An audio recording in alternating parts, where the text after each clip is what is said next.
અંજાર નગરપાલિકાના 9 વોર્ડની 36 બેઠક માટે ભાજપ દ્વારા ગત 2 દિવસથી સેન્સ પ્રક્રિયા હાથ ધરાઈ હતી, જેમાં 250 જેટલા દાવેદારે ભાવિ નગરસેવક બનવા સેન્સ પ્રક્રિયામાં દાવા રજૂ કર્યા હતા. શહેરની મિસ્ત્રી સમાજવાડી ખાતે ભાજપ દ્વારા 2 દિવસીય સેન્સ પ્રક્રિયા હાથ ધરાઈ હતી. ગત રોજ બીજા દિવસે સાંજના સમયે અંજાર નગરપાલિકા જુદા જુદા વોર્ડમાં ઉમેદવાર પસંદગી માટે પક્ષ દ્વારા કવાયત હાથ ધરાઈ હતી.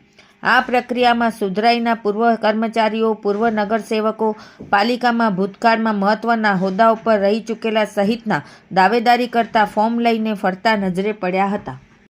હું સની જયેશભાઈ કોટરાણી છેલ્લા સતત 3 વર્ષથી ભાજપ સાથે કાર્યક્રમમાં જોડાઉં છું અને સતત તન મન ધનથી કાર્યક્રમ કરું છું અને ઘણી બધી જવાબદારીઓ આપી છે. અને આ વખતે હું પોતે વોર્ડ નંબર 7ના પ્રતિનિધિ તરીકે આવવાનો સાહસ કરી રહ્યો છું.